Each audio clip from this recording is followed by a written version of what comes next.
एक छोटी सी परंपरा को हम अभी आपके सामने पेश करने जा रहे हैं और इसके लिए मैं श्री शक्ति सिंह गोहिल जी को आमंत्रित करती हूँ स्टेज पर। આપણો આ સરસ મજાનો સાંસ્કૃતિક કાર્યક્રમ આપણે મોડે સુધી માણવાનો છે।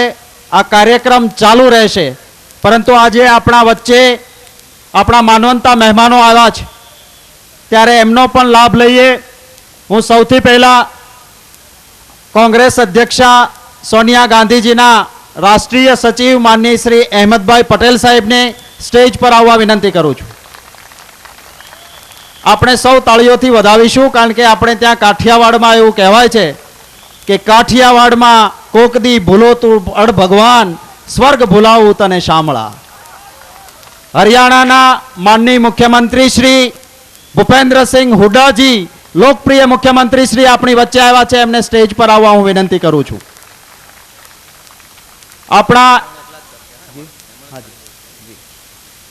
આપણા કોંગ્રેસ प्रदेश कांग्रेस समिति अध्यक्ष सांसद माननीय श्री भरतभाई सोलंकी जी ने, अपना इंचार्ज बीके हरिप्रसाद जी ने, शकील अहमद जी, महामंत्री मुकुल वासनिक जी, माननीय श्री नरहरी भाई और अर्जुन भाई ने स्टेज पर आववा माटे, तथा अपना सचिव श्री मनीष तिवारी जी ने हूँ स्टेज पर आववा माटे विनंती करूँ छूँ। सुधाकर रेड्डी जी पण स्टेज पर आवे तेवी विनंती करूँ छूँ। माननीय सिद्धार्थ भाई पटेल स्टेज पर आवे तेवी विनंती करूँ छूँ। संजय बापना जी स्टेज पर आवे तेवी विनंती करूँ छूँ। आ ए ऐतिहासिक चौक छे के जेनु नाम सुदामा छे। स्वार्थ ने मेळववा माटे मथता घणा लोको होय छे, परंतु आ जन्मभूमि पर महात्मा गांधीजी नी भूमि पर बे व्यक्ति एवा थया, एक महात्मा गांधीजी अने बीजा सुदामाजी, के जेमणे कई लेवानुं ना कह्युं।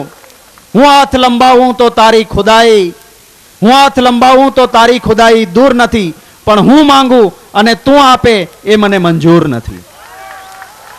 अने एवी ज परंपरा के प्रधानमंत्री नी खुर्सी छोड़नार, सत्तानो त्याग करनार सोनिया जी काले आववाना छे, त्यारे आजना आ प्रसंगे हूँ आपणा मुख्य मेहमान भूपेन्द्र सिंह हुड्डा जी ने विनंती करीश कि आपने संबोधन करे। माननीय मुख्यमंत्री श्री हरियाणा भूपेन्द्र हुड्डा जी। माननीय अहमद भाई पटेल जी, मुकुल वासनिक जी व सभी नेतागण, उपस्थित मेरे बुजुर्गों, नौजवान साथियों, मातृशक्ति, आज हम सबसे पहले उस महान व्यक्ति महात्मा गांधी की जन्मभूमि पर आकर उस भूमि को नमन प्रणाम करते हैं, जिन्होंने दुनिया में, केवल भारत में नहीं, दुनिया में एक जागृति और क्रांति लेके आए। और आज जो सारे विश्व के लोग आज़ाद हुए हैं, सब महात्मा गांधी ने रास्ता दिखाया। एक अनूठा रास्ता उन्होंने दिखाया, जिसकी शताब्दी हम मनाने जा रहे हैं। अहिंसा से, सत्य का, सत्याग्रह का और उपवास का, ये मूल मंत्र उन्होंने जो दिया इंसान को, उस मूल मंत्र से बड़ी ताकत से इंसान लड़ सकता है। जब उन्होंने कहा कि मैं देश को आज़ाद कराऊंगा, तो अंग्रेज़ी हुकूमत, जिसकी हुकूमत में दिन नहीं छिपता था, वो कहते थे एक व्यक्ति एक लंगोटी और एक लाठी से कैसे आज़ाद करा सकता है देश को। लेकिन महात्मा गांधी ने ये कहा कि एक लंगोटी और एक लाठी से ही पूरे देश को मैं आज़ाद कराऊंगा। जागृति दी उन्होंने, सब धर्मों को जोड़ा, सब जातियों को छोड़ा। हमारा देश विभिन्न संस्कृतियों का, विभिन्न धर्मों का, विभिन्न भाषाओं का, विभिन्न वेशभूषाओं का देश है। उनको एक धागे में पिरोने का काम महात्मा गांधी ने किया, और हर धर्म ने, हर व्यक्ति के दिल में एक बात ठानी कि हमको आज़ाद होना है। आज़ाद हुए, और जहाँ तक मैं आया हूँ हरियाणा की भूमि से, हरियाणा का और महात्मा गांधी का बहुत घनिष्ठ और गहरा संबंध। महात्मा गांधी के जीवन में पहली दफ़ा जब वो अरेस्ट हुए 1919 में, तो पलवल में हुए थे। पलवल में रेलगाड़ी से उतार के उनको अरेस्ट किया था हिंदुस्तान में, और उसके बाद पूरे देश में जो आज़ादी की हवा चली और महात्मा गांधी की जो बात हुई उसका नतीजा ये हुआ कि हमारा देश आज़ाद हुआ। लेकिन आज फिर वो ताकतें, जिन ताकतों के खिलाफ महात्मा गांधी ने लड़ाई लड़ी, रास्ता दिखाया, सब धर्म को इकट्ठा होने के कुछ ये ताकतें, सांप्रदायिक ताकतें फिर अपना सिर उठाने का प्रयास कर रहे हैं। और उस भूमि पर जहां महात्मा गांधी का जन्म हुआ तो उनका आपने मुकाबला करना है। आज श्रीमती सोनिया गांधी जो महात्मा गांधी का संदेश लेकर पूरे देश को एक किए हैं, सबको उनके साथ चलना है। इसी में हमारे देश का भविष्य है और इसी में हमारी देश की मजबूती है। और जो आज़ादी के लिए कुर्बानी हमारे नेताओं ने महात्मा गांधी से लेकर बड़ी से बड़ी कुर्बानियाँ जो दी हैं, वो जब ही उनको मिल सकती है, उनकी आत्मा को शांति, जब हम एक रहें, हमारा देश मजबूत रहे और जो आज़ादी दी है उसका लाभ गरीब से गरीब आदमी तक पहुँचे। जो महात्मा गांधी चाहते थे वो ये लेकर, हम झंडा लेकर यहाँ से जाएंगे। कल श्रीमती सोनिया गांधी आएंगी, उनका संदेश लेके पूरे देश में हम जाएंगे। और पोरबंदर का आज हम यहाँ आए हैं, उनका हमने जन्म स्थान देखा है, लेकिन कोई समय बीत रहा है, कुछ सालों के बाद कोई यकीन नहीं करेगा कि ऐसा महान व्यक्ति हड्डी और मांस में यहाँ पोरबंदर में जिसने जन्म दिया, भगवान का रूप महात्मा गांधी को मिलने वाला है। तो इन्हीं शब्दों के साथ मैं आज जो मेरे को यहाँ बुलाए और सभाए, बहुत मेरे को दिल में प्रसन्नता हुई। महात्मा गांधी जी के जन्मभूमि पर नमन प्रणाम करके और यहाँ से एक नई प्रेरणा हम लेके जा रहे हैं, जिन असूलों के लिए महात्मा गांधी ने पूरा जीवन लगाया। बहुत बहुत धन्यवाद। जय हिंद। આપણે ત્યાં એવું કહેવાય છે કે સત્યની સદી હોય છે અને અસત્યના દસકાઓ હોય છે। કેટલીક ખોટી નોટો 10 વર્ષ માટે ચાલી જતી હોય છે, પરંતુ સત્યની સદી હોય છે। મહાત્મા ગાંધીજીએ સત્યાગ્રહ શબ્દ આપ્યો, એને 100 વર્ષ પૂરા થાય છે, ત્યારે એ સત્યાગ્રહ શબ્દની શતાબ્દીના મહોત્સવ માટે સાયકલ યાત્રીઓ 537 કિલોમીટર ધોમ ધકતા તાપમાં બાપુનો સંદેશ લઈને આપણી વચ્ચે પોરબંદરની ભૂમિ પર આવ્યા છે। ત્યારે આપણા ગુજરાતના પનોતા પુત્ર, રાષ્ટ્રીય નેતા માનની શ્રી અહેમદભાઈ પટેલ સાહેબને વિનંતી કરીશ કે આપણને સંબોધિત કરે। માનની શ્રી અહેમદભાઈ પટેલ સાહેબ। હરિયાણાના મુખ્યમંત્રી અને આપણા મુખ્ય મહેમાન ભાઈ શ્રી ભૂપેન્દ્રસિંહ હુડાજી, ભાઈ શ્રી ભરતભાઈ, અર્જુનભાઈ, મુકુલભાઈ, એઆઈસીસી પીસીસીના હોદ્દેદારશ્રીઓ, સાયકલવીર મિત્રો, મુરબ્બીઓ, બુઝુર્ગો, ભાઈઓ અને બહેનો, આજની આ સુંદર સંધ્યાએ રાષ્ટ્રપિતા મહાત્મા ગાંધીજીની જન્મભૂમિમાં આવતા આપ સૌને મળતા હું મારી જાતને ખૂબ જ ભાગ્યશાળી સમજું છું। સાયકલ વીરોને અભિનંદન આપું તે પહેલાં રાષ્ટ્રપિતા મહાત્મા ગાંધીજી કે જેમણે સાઉથ આફ્રિકામાં સત્યાગ્રહની ચળવળ શરૂ કરી, આંદોલન શરૂ કર્યું, ત્યારે એમને પણ ખ્યાલ નહોતો કે એમનો આ સત્યાગ્રહનો સંદેશ, અને આ સત્યાગ્રહનો સંદેશ એટલે સત્ય, અહિંસા, સર્વધર્મ સંભાવ, વસુદેવ કુટુંબની ભાવના, એ માત્ર ભારત પૂરતો મર્યાદિત નથી રહેવાનો, પરંતુ એનો પ્રકાશ સમગ્ર દુનિયાને મળશે અને એનાથી સમગ્ર માનવ સમાજને એનો ફાયદો થશે। અને આજે આપણે જોઈ શકીએ છીએ રાષ્ટ્રપિતા મહાત્મા ગાંધીજીએ તે વખતે એક વાત કરી હતી કે સત્ય એક એવી સર્વધારી તલવાર છે કે જેને ક્યારે પણ કાટ નથી લાગતો, જેના વડે લોહી નથી નીકળતું, પરંતુ જે એનો ઉપયોગ કરે છે અને જેના ઉપર ઉપયોગ થાય છે, બંનેને એનાથી ફાયદો થતો હોય છે, બંને એનાથી સુખ મળતું હોય છે। અને આજે આપણે જોઈ શકીએ છીએ, આજે ભારત નિર્માણની વાત થાય છે, રાષ્ટ્રીય એકતાની વાત થાય છે, રાષ્ટ્રના ઘડતરની વાત થાય છે, પરંતુ રાષ્ટ્રનું ઘડતર, રાષ્ટ્રનું નિર્માણ કોઈ ઈંટ, માટી, ચૂનો કે પથ્થરથી નથી થવાનું।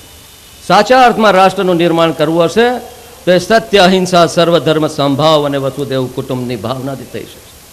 રાષ્ટ્રપિતા મહાત્મા ગાંધીજીની જે વિચારસરણી, જે વિચારધારાએ હત્યા કરી, આજે એ જ પરિવારો ફરી એકવાર મહાત્મા ગાંધીજીની વિચારસરણીનો ઉપયોગ કરીને સત્તા ઉપર ટકી રહેવા માંગતા હોય ત્યારે આવા લોકોને ખાસ કરીને ઓળખી લેવાની તાતી જરૂરિયાત છે.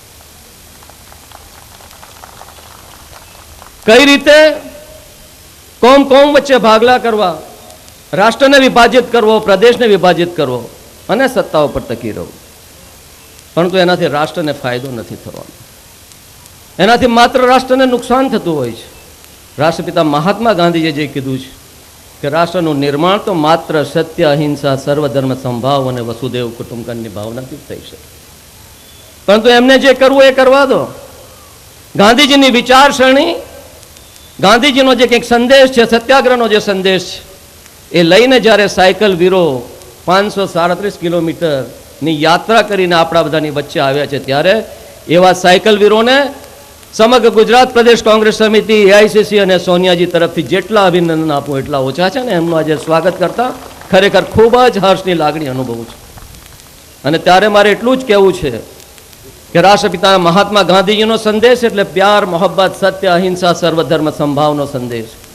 બીજા મિત્રો, એમને જે કરવું એ કરવા દો. उनका जो काम है वो अहले सियासत जाने, हमारा पैगाम मोहब्बत है जहाँ तक पहुँचे.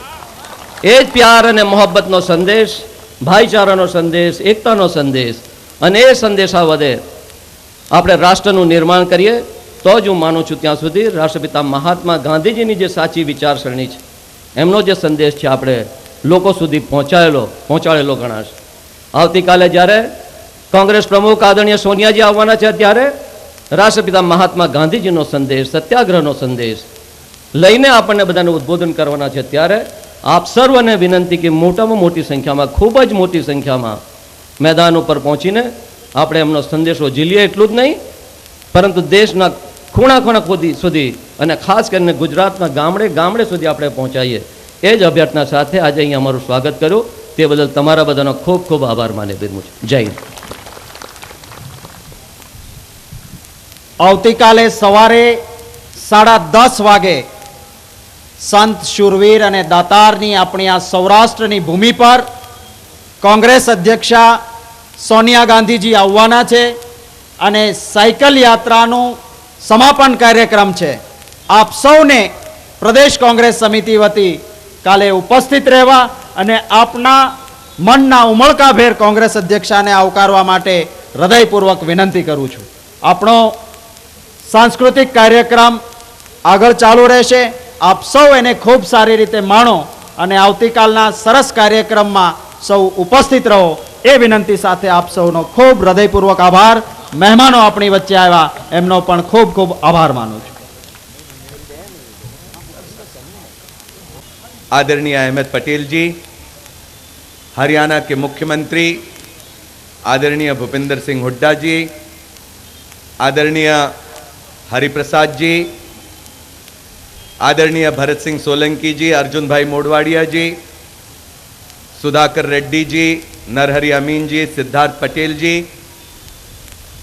यहाँ पर उपस्थित सभी कांग्रेस के सम्मानित पदाधिकारी, नेतागण और इस सभा में उपस्थित सभी सम्मानित बुजुर्गों, नौजवान साथियों और माता बहनों, सबसे पहले मैं इस पावन भूमि को नमन करता हूं, प्रणाम करता हूं, वंदन करता हूं, जिस भूमि ने हिंदुस्तान को नहीं तो पूरी दुनिया को महात्मा गांधी जैसा नेतृत्व दिया। ये भूमि कितनी पावन होती है, ये भूमि कितनी पुण्य होती है, मैं नहीं समझता हूं कि इस पर कोई बोलने की आवश्यकता है। गांधी जी ने सत्याग्रह शुरू किया, इस बात को आज 100 साल पूरे हुए। इस ऐतिहासिक घटना पर कांग्रेस अध्यक्ष माननीय सोनिया गांधी जी ने सोचा कि एक ऐसा नेता जिसने दुनिया को शांति और अहिंसा का रास्ता दिखाया, एक ऐसा नेता जिसका सारा का सारा जीवन ये सादगी से भरा था, एक ऐसा नेता जिसकी संतों जैसी वाणी थी, बोलते थे तो प्यार छलकता था, एक ऐसा नेता जो लोगों को जोड़ता था, जो तोड़ता नहीं था, एक ऐसा नेता जो मानता था कि सत्य शाश्वत है, सत्य निरंतर रहेगा, सत्य की जीत होगी, सत्य ही भगवान है। एक ऐसा नेता जिसने ऐसा रास्ता दिखाया, वो सत्याग्रह के 100 साल पूरे होने पर कांग्रेस की ओर से हम ऐसे कार्यक्रमों का आयोजन करेंगे जिसके जरिए भारत के ही नहीं तो दुनिया के लोगों में फिर से गांधी जी की प्रासंगिकता पर बात होगी। सोनिया जी ने दुनिया के नेताओं को आमंत्रित किया। 29 और 30 जनवरी को पहली बार हिंदुस्तान में किसी राजनैतिक दल ने ऐसा कार्यक्रम किया जिसमें 90 मुल्कों से, कहीं से राष्ट्रपति, कहीं से प्रधानमंत्री, कहीं से नोबेल पुरस्कार प्राप्त किए जैसे महान विद्वान दिल्ली पहुंचे और 90 मुल्कों के लोगों ने तय किया गांधी जी के रास्ते के अलावा और कोई दूसरा रास्ता दुनिया में अमन चैन नहीं ला सकता। 537 किलोमीटर का रास्ता तय करके यहां पर यह यात्रा पहुंची गांधी जी का संदेश लेकर। गांधी जी का संदेश तो उनका जीवन था, संघर्ष भरा उनका जीवन। कभी ट्रेन से पटरी पर उतार कर फेंक दिया, कभी उन्हें जेल की सलाखों के पीछे बंद कर दिया, कभी उन पर वार किया। गांधी मानवता के लिए लड़ते थे लेकिन गोली का शिकार हुए। जिस हिंदुस्तान को उन्होंने आजादी दिलाई, उसी हिंदुस्तान के एक आदमी ने गांधी जी का कत्ल किया। आज गांधी जी प्रेम की बात, सद्भाव की बात, अहिंसा की बात, शांति की बात करते हैं। नया इतिहास लिख रहा है एक त्याग मूर्ति जिसने आत्मा की आवाज सुनकर प्रधानमंत्री का पद नकार दिया। लोग कहने लगे ये आत्मा की आवाज, ये क्या बला है? आत्मा की आवाज पर राजनीति हमने तो सुनी नहीं, हमने तो कुर्सी की राजनीति सुनी जिस पर पैसा चलता, जात चलती, धर्म चलता, दौलत चलती, हिंसा चलती। सोनिया जी ने आत्मा की बात की। जो आत्मा की बात करेगा वो गांधी की बात करेगा, जो गांधी की बात करेगा वो सत्य की बात करेगा। कल पोरबंदर में जनसागर खड़ा कर दो। अहमद पटेल जी दिल्ली में सोनिया जी और प्रधानमंत्री जी के जरिए गुजरात का विकास करने के लिए इतने सारे कार्यक्रम यहां चलाए कि जिसे यहां पर गिनाना मुश्किल हो सकता है। एक ऐसा नेता आज अहमद पटेल जी के रूप में आज वहां पर केंद्र में कांग्रेस की हुकूमत में जितना सहयोग वो सोनिया जी को दे रहे, वो मनमोहन सिंह जी को दे रहे, मैं समझता हूं एक गुजरात का महान सपूत देश को सही राजनीति में आगे ले जाने के लिए एक ऐतिहासिक भूमिका अदा कर रहा है। मैं आप सभी को इस मौके पर बहुत बहुत धन्यवाद देता हूं और उम्मीद करता हूं कि यहां से इतिहास का एक नया अध्याय लिखा जाएगा। धन्यवाद। આગળ વધશે અને આપણે સૌ એને ખૂબ દિલથી માણીએ અને જેમના વિસ્તારમાં જેમ સુદામાએ તાંદુલ પ્રેમથી જમાડ્યા હતા એવો પ્રેમ આપવા માટે જે પોરબંદર પંકાયેલો છે એ સૌ આપ સૌએ જે પ્રેમ આપ્યો છે એ માટે આપનો આભાર વિધિ ભાઈ શ્રી અર્જુનભાઈ કરશે। જેની દિવસો સુધી રાહ જોઈએ તો મુલાકાત ન મળે એવા આપણા રાષ્ટ્રીય નેતાઓ આદરણીય અહેમદભાઈ, આદરણીય હુડ્ડાજી, મુકુલ વાસનિકજી, હરિપ્રસાદજી, આદરણીય ભરતભાઈ, તમામ લોકો જે આવ્યા છે એમનો હૃદયથી આભાર માનું છું। અને સૌથી વધારે તો મારે પોરબંદરની જનતાનો આભાર માનવાનો છે કે જેણે આજે પ્રેમની વર્ષા સાયકલ યાત્રીઓ ઉપર કરી દીધી। આવતીકાલે પણ સવારે 10:30 વાગે આપણા રાષ્ટ્રીય અધ્યક્ષા સોનિયાજી આવવાના છે। આપ સૌને મારી હૃદયપૂર્વકની વિનંતી છે કે આવતીકાલનો પ્રસંગ આપણા સૌ માટે ઐતિહાસિક પ્રસંગ બની રહેવો જોઈએ। સત્યાગ્રહની શતાબ્દી સાચા અર્થમાં પોરબંદરના સૌ નગરજનો ચોપાટી ઉપર રહીને ઉજવે એવી આપ સૌને પ્રાર્થના છે। અને જ્યારે કાર્યક્રમ શરૂ થાય એ પહેલાં આ જ કલાકારો અને આપણા લોકગાયક પ્રફુલ્લ દવે પણ કાર્યક્રમમાં આપવાના છે. તો આપ સૌ ઉપસ્થિત રહો એવી આપ સૌને વિનંતી છે. આપ સૌનો આભાર. જય હિન્દ, જય ભારત.